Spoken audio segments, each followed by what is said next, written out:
Good evening, everyone. Good evening. This is a conference meeting of the City Council of the City of Orange Township held in Council Chamber, City Hall, 29 North Day Street, Orange, New Jersey, on Monday, November 18th, 2019, at 7:03 p.m. Roll call. Councilman Coley is going to be late. Councilman Jackson? Here. Councilman Johnson Jr.? Here. Councilwoman Summers Johnson is going to be late. Councilwoman Williams just stepped out the room. Councilwoman Wooten? Here. Council President Eason? Here.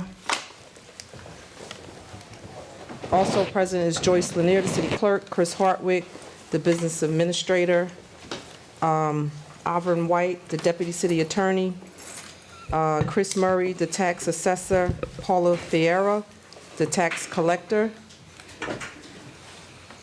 Deputy Chief Politi. Deputy Chief Paletti, Marlon G. Towns, legislative research officer, Lisette Sanchez, record support technician. Please stand for a moment of silence.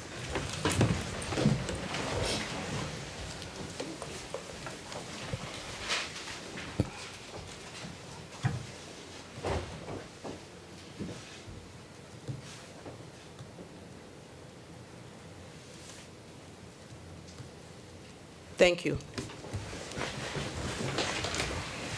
Please be apprised that anyone wishing to discuss agenda or general items shall sign the book. Each person signing the book will be allowed to speak for a maximum of 5 minutes. The requirements of NJSA 10:4-9 et seq., the Sunshine Law, has been met.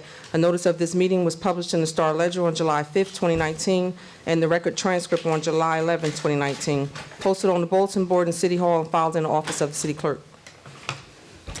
Matters for discussion. Let me do my housekeeping. Okay. Good evening, everyone, and welcome to the council meeting tonight, our last one before Thanksgiving.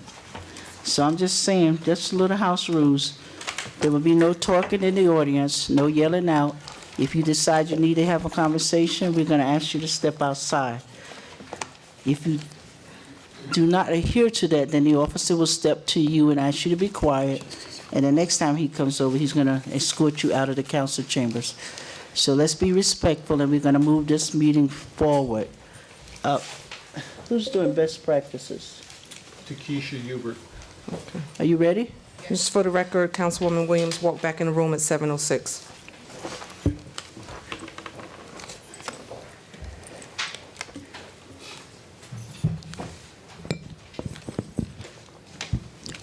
Is there a hand? Best practices. It's in your folder. The one that we have.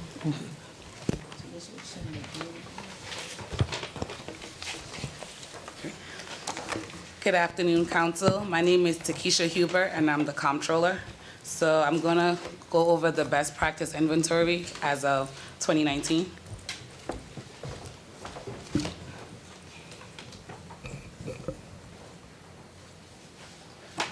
For question number 1, it asks about the Diana Allen Equal Pay Act. So it says how to have appropriate municipal officials evaluated whether your municipality is in compliance with this law. Our answer was yes.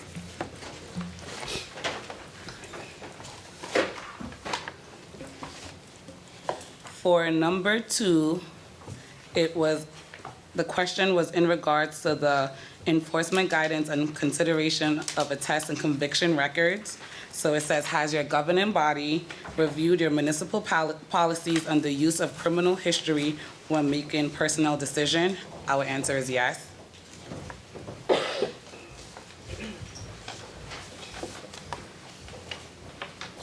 Anybody who would like more, explanation, just stop us and we'll give it to you.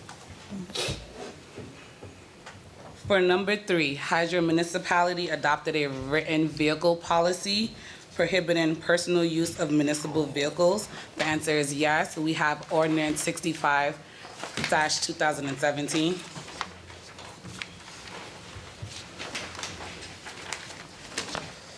Number 4, does your municipality have, number 1, established documented process requiring department heads to submit notice of outside employment And number 2, upon receiving such notice, does your municipality have a documented process within HR functions to determine whether a conflict of interest exists? The answer is yes.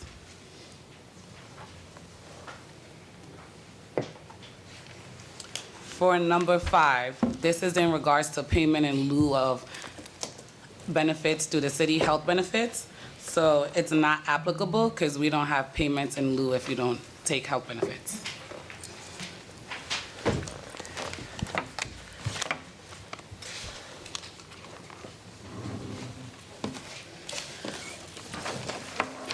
For number 6, it's talking about overtime for exempt employees. So it says, does your municipality not pay overtime to employees classified as exempt under the Fair Labor Standards Act? And the answer is yes.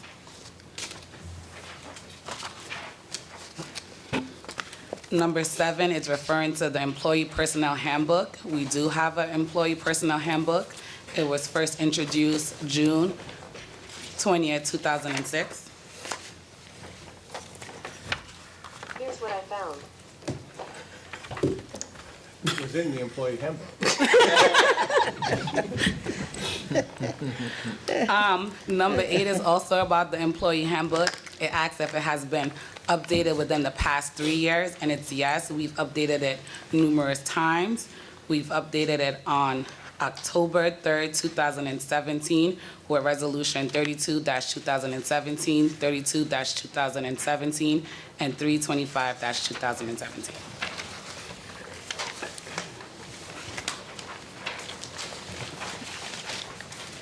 Number 9 is referring to, do we maintain a centralized record of all the times worked and employees' earned leave time? The answer is yes. We use Prime Point. Number 10, it says, has your municipality filed all current contracts with PERS? The correct answer is yes.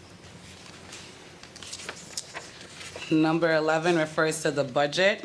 It says, does your municipality complete an initial draft of its annual budget no later than the first week of January? The answer is yes. This is referring to just the initial budget. Number 12, it says, has your municipality adopted a written annual goal for the amount of surplus available in the budget? The answer is yes.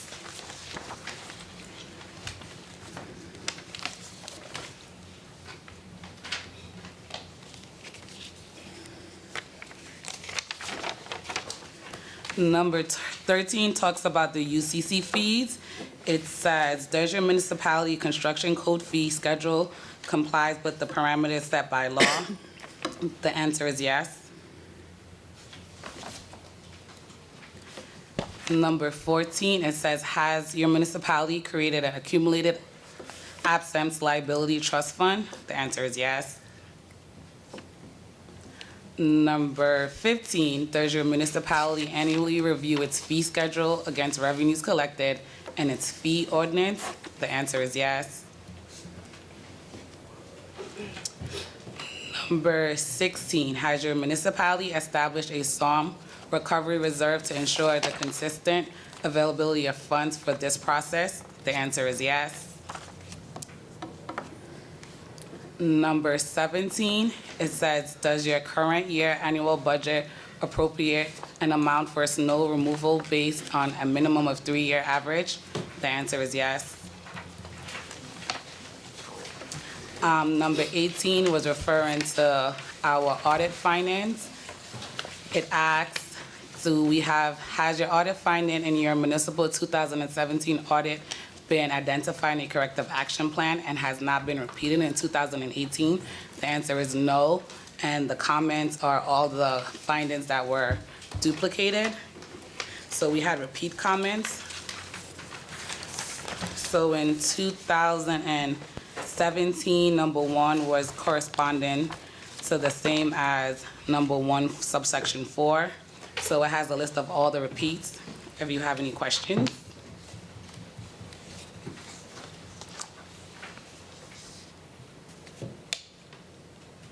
Number 19 is referring to the fire department. It says, does our municipality have any volunteer fire companies? The answer is not applicable. Orange has a paid fire department. We do not have a volunteer fire department.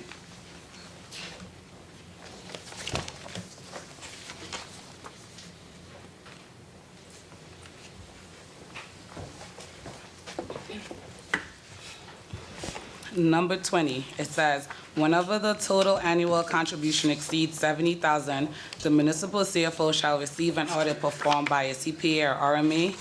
This is not applicable to us because we do not contribute more than $70,000 to incorporated first aid and emergency or volunteer ambulance service.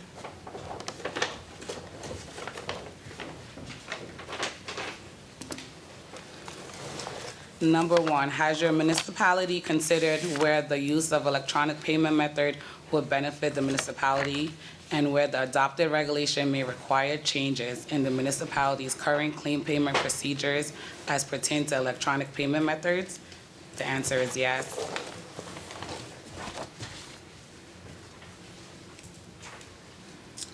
Number 22. Is your municipality adhering to the NJAC 5:30-9.9, where charging surcharges or convenience fee relating to electronic payments acceptance? The answer is yes.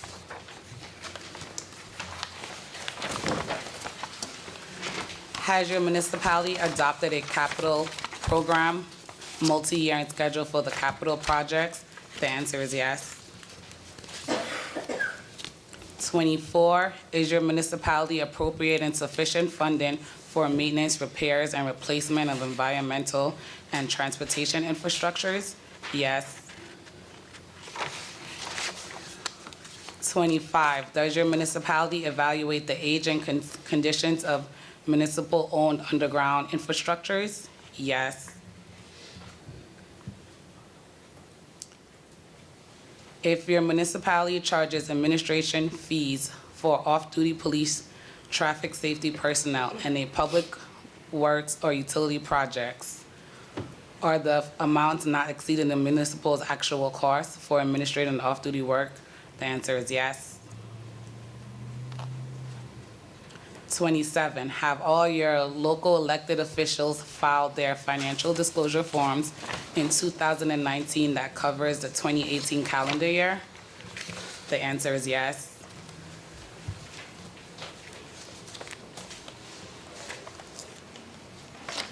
28, does your municipality maintain an up-to-date municipal website? The answer is yes. 29, has your municipality recodified its ordinance within the past 5 years? Yes. 30, are your municipal codified and uncodified ordinance, including all current salary ordinance, available online? Yes. 31, does your municipality have an official social media account? The answer is yes. Does your municipal website feature a link to the Division of Taxation Property Tax Relief Program on the website? The answer is yes.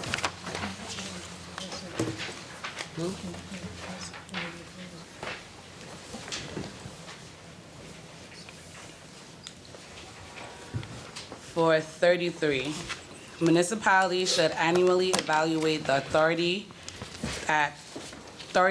they created and publicly disclose their findings and conclusion. So Orange has a public housing authority, and this was done on the June 18, 2019 meeting.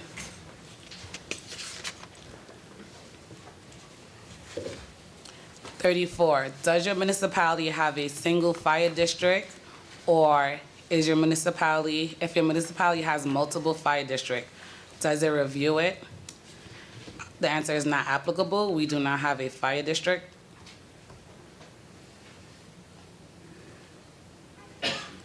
35, does your municipality professional service contracts include a not to exceed amount? The answer is yes.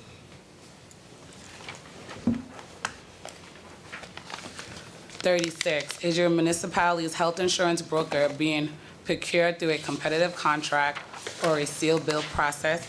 The answer is not applicable.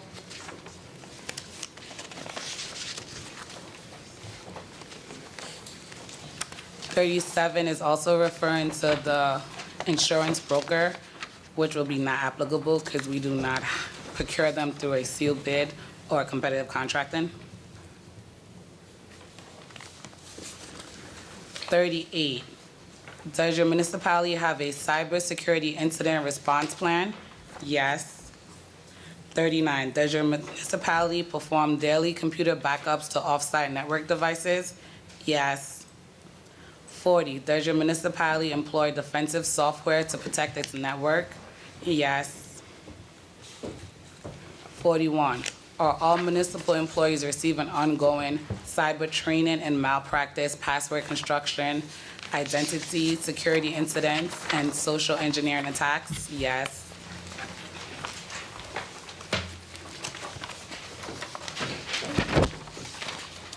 42, has your municipality employed new or expanded shared services within the past year? Yes. 43, if no shared service agreement was reached, comment to who the shared service conversation was with and why there wasn't an agreement.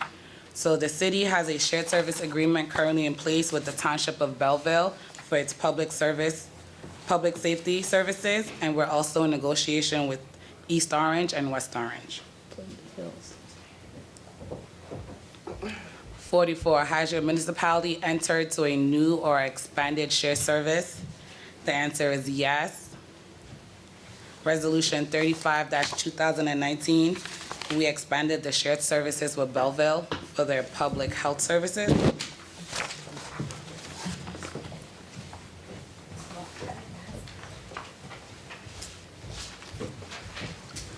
45, does another government entity handle all public safety and emergency dispatch for your municipality?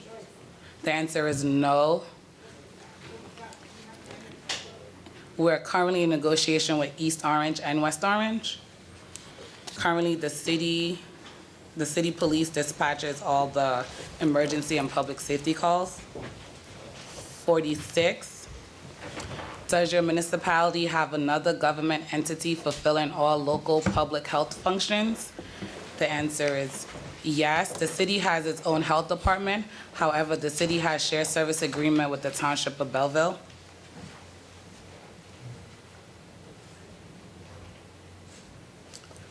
47, for all the grants accepted within the past year, has your municipality evaluated whether the grants benefits exceed the actual or potential costs associated with the grants? The answer is yes.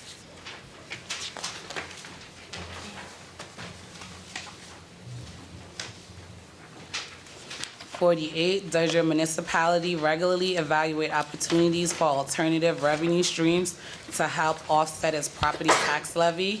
Yes. Have all professional appointments requiring governing body approval been approved within the 30 days after the municipal annual reorganization meeting? Yes. So 50A and 50B are unscored. These are questions the division asks if we need technical assistance. So we picked financial administration, capital improvement, asset management, procurement, and public safety.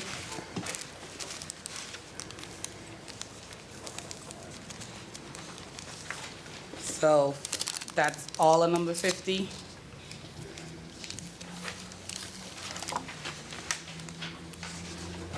And on that one, as you all know, we already have somebody from, two people actually, from the Bureau of Local Assistance working with me on financial and public safety issues.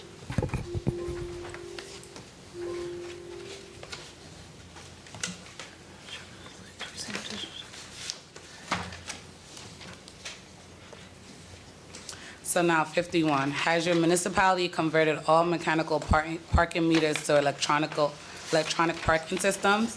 The answer is no. what we currently have is considered digital displays. 52, has your public electric vehicle charging station been installed on the municipal property? No. Has your municipality implemented a web application that allows residents to submit service requests to municipal departments? Yes. 54, has your municipality implemented an emergency communication system? Yes. 55, how is residential garbage collected? We have a private hauler that is contracted through the city. 56, did your municipality receive at least 2 bids in its latest procurement for the garbage? Yes.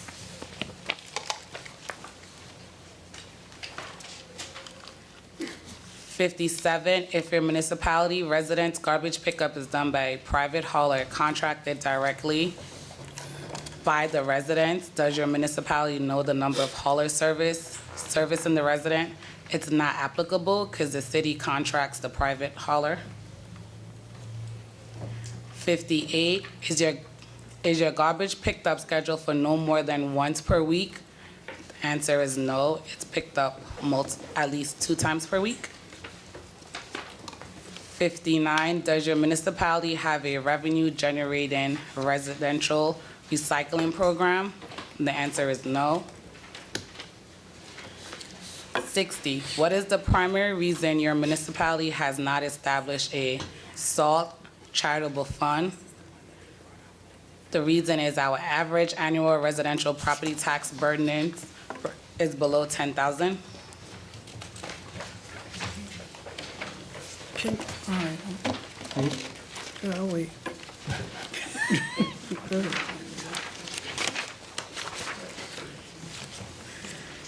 61, has your municipality adopted an ordinance pertinent to PL 2017 C26 to establish a special needs assistant list?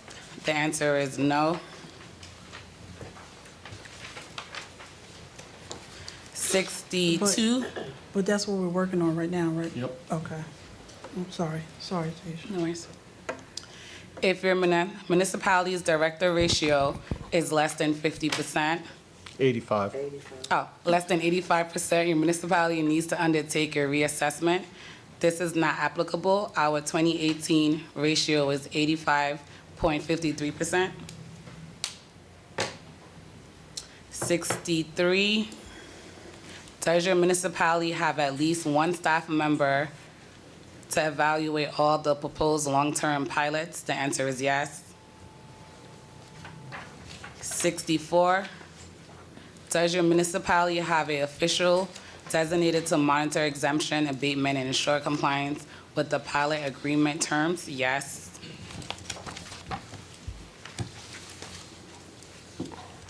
Does your municipality actively maintain an inventory of building and vacant properties that would benefit from redevelopment? Yes.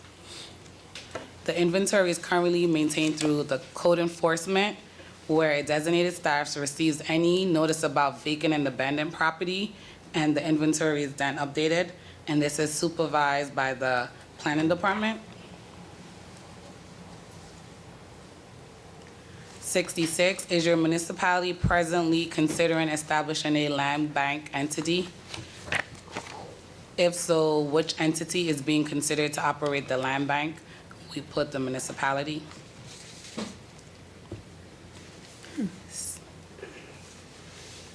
67, does your municipality have a current community and/or economic development plan in place? The answer is yes.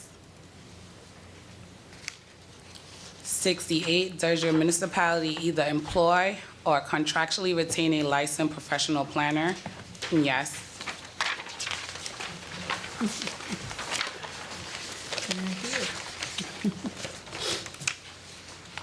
69, does your municipality either employ an economic development staff person or contractually retain? The answer is yes.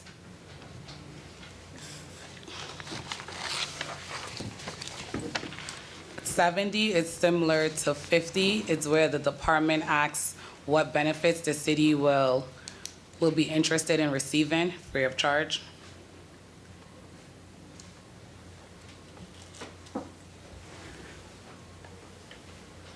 So for that one, we picked assistant with the economic development plans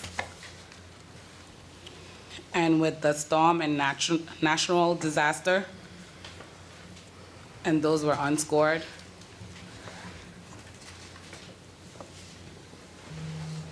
$71. Is your municipality considering seeking the local finance board approval to authorize its parking authority to serve as a redevelopment entity?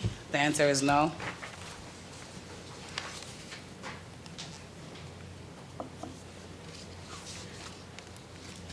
Is NJRA providing redevelopment financing to your municipality? The answer is no. Have officials from your municipality participated in one or more workshops offered by NJRA? The answer is yes.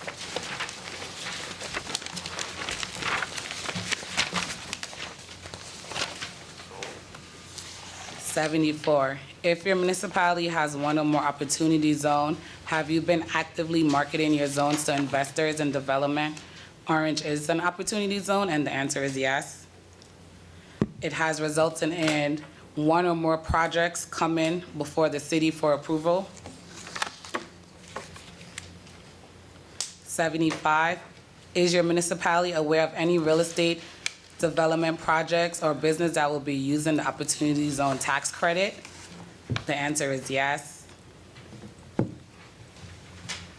76, 76, if so, we had to upload a file.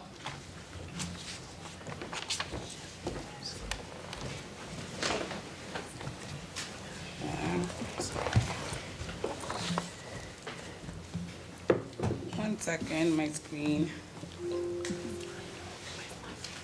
There we go.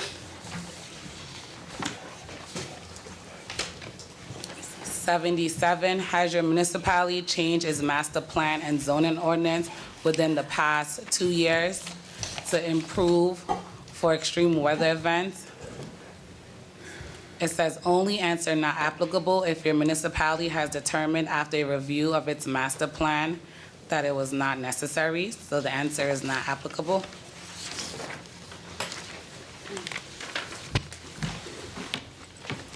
$78, has the conversion to a non-CSO overflow system been incorporated into your municipal capital improvement plan? The answer is yes.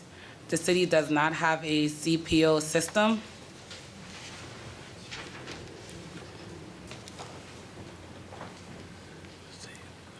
$79, does your municipality currently have an affordable housing element and fair share housing plan? The answer is yes. And the follow-up question to 79 was it on the city's website? And the answer to that is no. But it will be. Number 80, if your municipality has an affordable housing element and fair share housing plan, has it been approved by the Superior Court? It has. And that's just like the Mount Laurel? Yeah, Okay. it's the old COA requirement. So it says if you answered yes to either of the above questions, which is 79 and 80, then it asks us to give the affordable housing obligation for the specific period. So for 1987 to 1999, it's 0. For present needs, it's 153. And for the third round, which is 1999 to 2025, it's 0.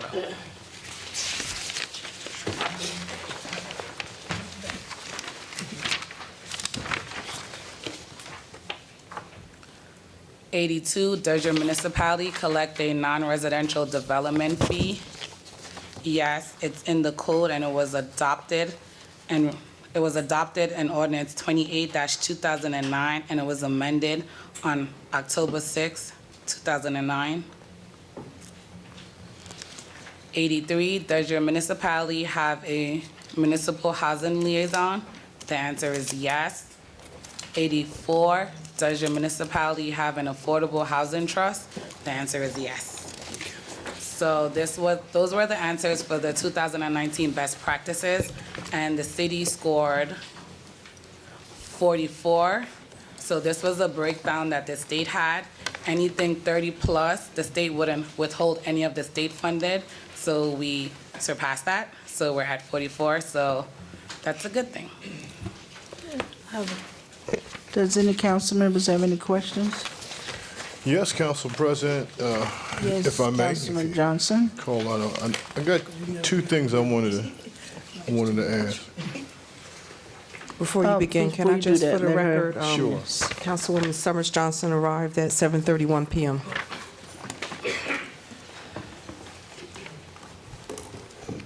Council President, on number 18, I got kind of lost looking for the date that we submitted to DLGS to answer that question. Number 18, Yeah, if you have any, if your answer is no, please list the repeat findings along with the date the corrective action plan was submitted to DLGS. What is all the stuff on the right-hand side? Any of that reflect the date that it was actually sent to? yes. 1 second, I'm gonna bring it up in the Excel.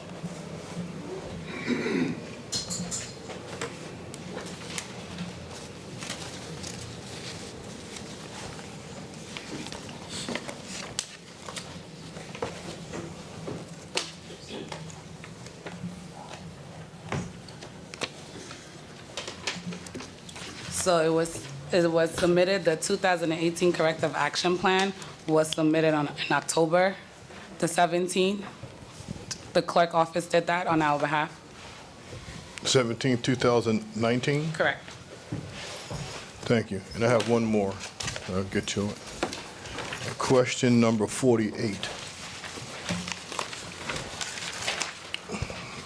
Correct me if I'm wrong, but I think the municipality should address the factors that are actually driving up property tax levy. It seems as though the government, Trenton sends us this loaded question as if that's the only thing that can resolve that. Yeah, you can sit around and evaluate all day long, but that's not going to put us in a position where we're actually driving down or dealing with the tax levy not being beyond the 2% cap. So I just wanted to bring this to the BA's attention. This question is kind of really vague. I mean, anybody can say you evaluate, but what are we actually doing to actually get our hands around the cap? I know we've been real busy the last couple of years dealing with a whole bunch of internal stuff that we have to get out the way. And it's cost we taking the cap, the levy hit on that. So you just speak to that? Sure. Is she talking about 43? 48. 48. So we regularly look at schedules of fees. We regularly look at user fees. And we also look at shared services and whether or not we can turn some of those cost centers into revenue-generating centers. Shared services, we're constantly looking at, including now, where we're looking at a couple of items that are big-ticket items that we're discussing with municipalities in our area. And those are ongoing discussions. Also, part of the revenue analysis is redevelopment. If you have underutilized parcels and you engage in an aggressive redevelopment process, you can increase revenue. So, yes, those are the major things. But also, as you probably, not everybody thinks of it this way, but your water system is, water, sewer, and stormwater system is your single most valuable book asset. And we have to look for ways to make that work for us from a revenue standpoint. That's it for me, Council President. Thank you. Any other council member? Council President, Councilwoman Williams? I'm gonna start with number 22. we've recently started collecting taxes and all that electronically. Do we know what percentage people are paying? Is it rising? I don't know the percentage, but the question for number 22 just said. No, I got what the question is, but I'm just But asking. no, I don't know the percentage. Do we So know? to give you an example, and we're going to actually present a report to you at the end of the year, but not this past weekend, but the weekend before that, we collected $179,000 in one weekend online. Okay. But more people are, A lot more people. okay. We do use an insurance broker. No, we don't use an insurance broker anymore? The insurance- 36, go ahead, I'm sorry. Yeah, the insurance broker is actually paid by the insurers, not by the Oh, city. through, now that we have. Correct. Got you, okay. Everyone has his own dispatch. The question I'm trying to find, about the policy regarding cars. Yes. But do we go on, I know, I believe Public Works maintains the list of cars, and do we send out the tax statement if somebody has a car, the benefit? Do it every year after November 15th, We do, okay, since 2017. okay, gotcha. And on 59, we had talked about possibly East Orange actually has a recycling program. Have we talked to them about doing a shared service to see if that's something they can assist us with? I have not. Okay, do you intend to? So, yes. I mean, I Oh, wait. can reach out to them. The issue here is not that we don't have a recycling program, but because of changes that have occurred in the recycling market, it's no longer revenue generating for us. So Right. we're working on that. But theirs is, and that's why. Still, yes. Right, okay. And number 60, can you, what do we consider our average tax? I mean, go ahead. The average tax bill is somewhere between $6,000 and $7,000 a year. But there's a whole variety of issues here. Okay. Like, we just picked one. I rattled off 6 when Takesha and I were going through this, not the least of which is that the IRS and the federal government don't recognize the creation of these charitable entities and won't give you the deduction. Right. So it's a great idea, but until the law's changed on the federal level, what we do is immaterial. Okay. I don't even know why they asked the question. Right, because it's kind of, okay. I'm sorry, and going back, what emergency communication, I know we were looking at different ones, so what system are we using for emergency communication? Just robocalls, or? We have the robocall system, yes. Okay. Are we still looking at, We're definitely looking at the platform. We're going to introduce that with our new website. okay. And how many opportunity zones do we have? 4, And where? I can't give you the Okay, boundaries. got you. But they're contiguous to census districts. Okay. And that's it. Thank you, Council President.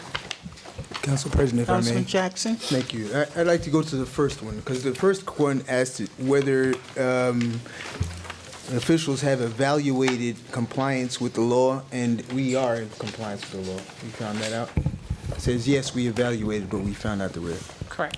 We've evaluated and made adjustments to ensure we're in compliance with the law. That's a good answer. I like that. Thank you.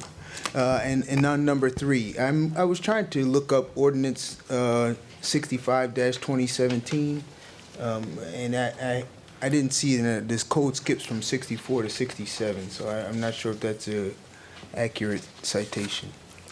So the citation for the ordinance and the resolution was provided by the clerk's office. Okay. So they looked it up and they said that 65-2017 was the ordinance. Okay. And that's the ordinance that we introduced in 2017 during the best practices review. Okay. To establish and strengthen a policy that had previously existed. So it should not be in pending, right? That should be enlisted in our regular code listing, right? Correct. Correct.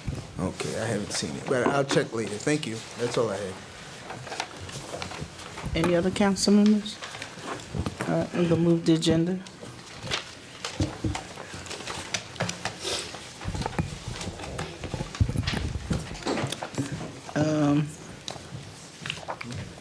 Okay, thank you Thank you. very much.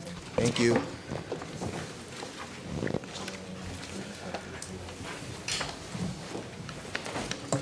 Are we ready for the next presentation?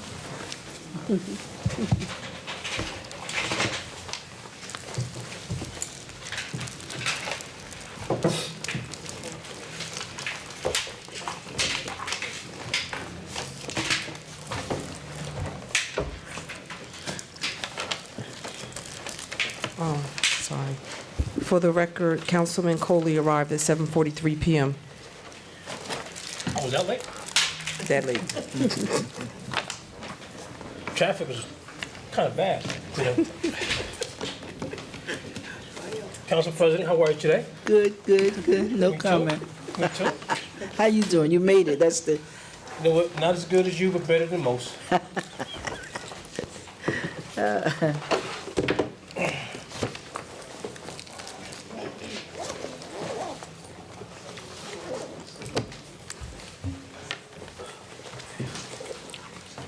I'm in your way or you're in my way? Okay.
Would you like to start discussing anything, the resolutions while they set up?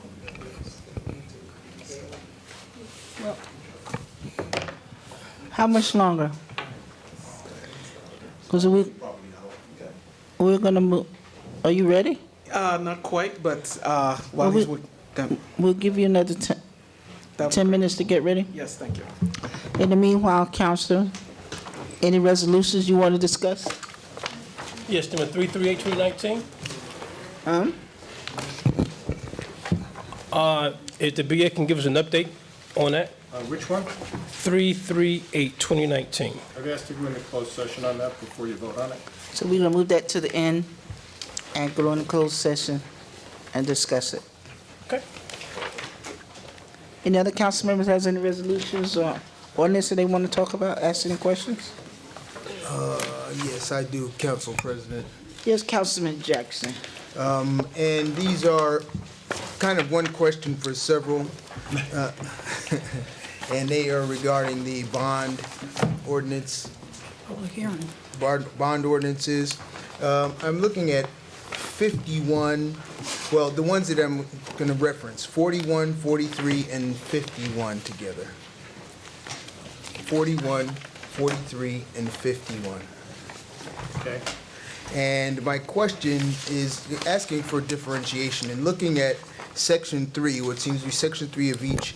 I'm just wondering if there's any redundancy. Could you differentiate the projects between those three? Yes. 41, 43, and 51. Well, 40, you're going to vote down. That's the one, that's the first one he's questioning. So, the answer is that these have been broken out this way at the request of the Infrastructure Bank, Okay, because they score the specifics of the projects differently. All right. And if we put it all in one ordinance, then there's the potential that they would get confused in scoring. So Okay. some of these are going to score higher because of what's authorized. All right. And are more likely to be funded with the 50% interest forgiveness Okay. than some of the others. So that's why you have them broken down into 5 ordinances. All right, so in particular, what seem to be generalized terminology, improvements to the water sewer system, because of the scoring, they may appear redundant, but they're not. Correct. Okay, thank you. That's it for you, Mr. Jackson? At least on those, let me see if I had another one. I think I also had a question on 338. You gonna get that Oh, one? 338, we're gonna, We're gonna do that yeah, one we're gonna later. move it to the end.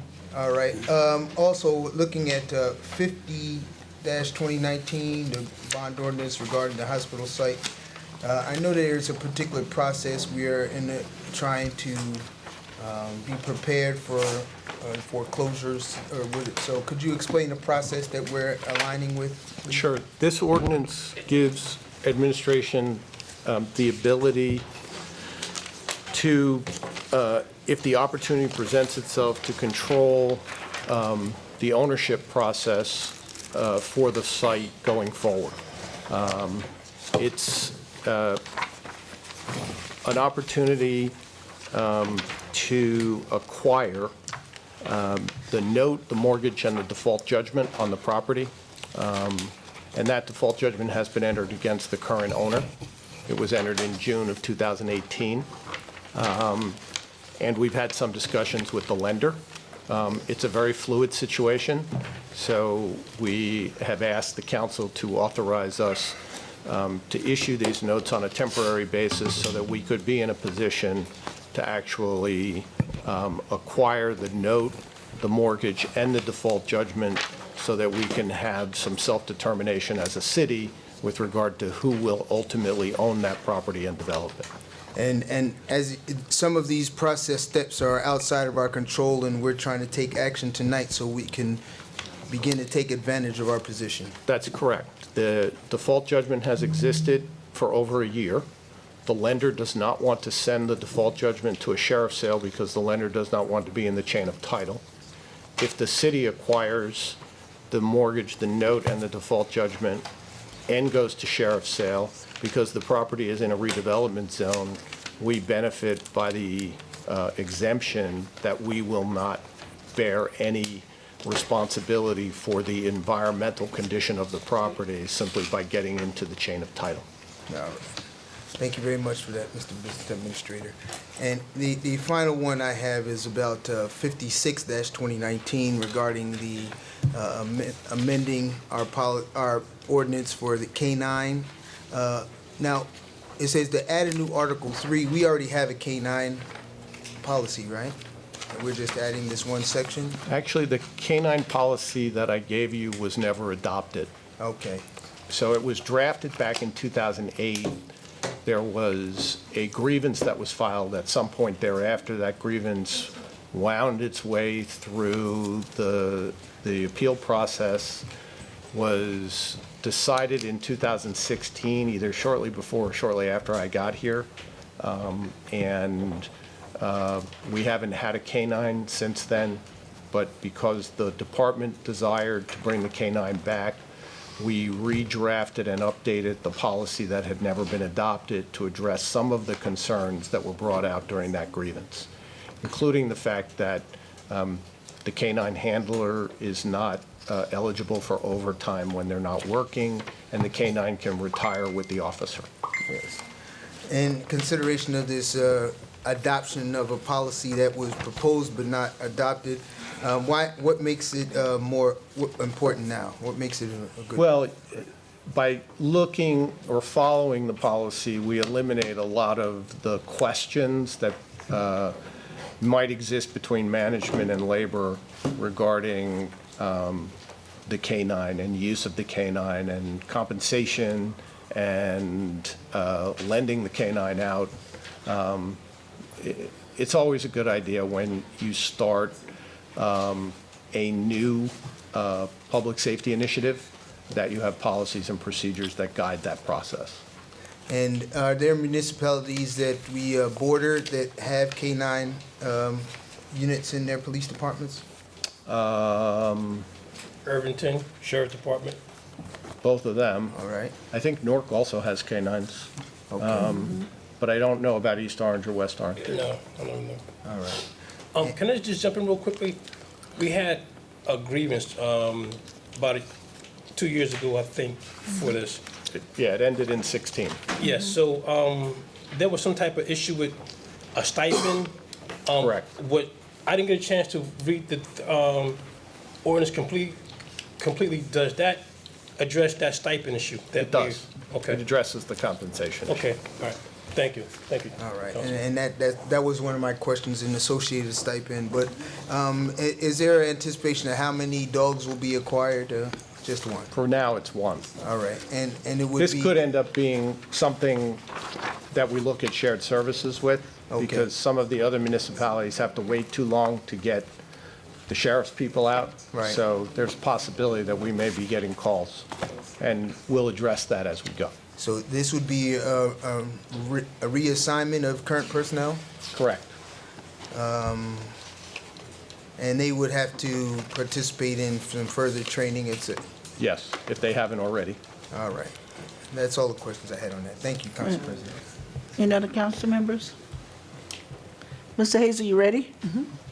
Well, it's not cooperating, so we don't have a projector. It's not connecting, the computer's not connecting. Councilwoman. Gotta draw pictures in. So we have to do this without. The old-fashioned way? Yeah. So sorry. See how far we get. Mr. Hazel, as long as you read this page for page, it'll be fine. You should be good. Mr. Hazel, Get him so some water if so he doesn't get dry. council members, Just read the book. since he can't get the projector, we're probably gonna reschedule this presentation, I'm okay with that, Council President. so which will give you guys the opportunity to go through the book, write down your questions, so when we bring him back, you'll be ready. Good call. So, Mr. Hazel, we will postpone that to the next meeting. Okay. All right. And for members of the public who want to review the ordinance that we posted on the first page of the website tomorrow morning in electronic form, it's too large and expensive to actually copy. There will be public copies available in the clerk's office, but the best way to view it is on the website. All right, thank you. We're gonna move on. Motion to close the conference session. Move. Second. Councilman Johnson and Everybody. Councilman Wooten. All in favor? Aye. Any opposed? Conference adjourned at 7:57.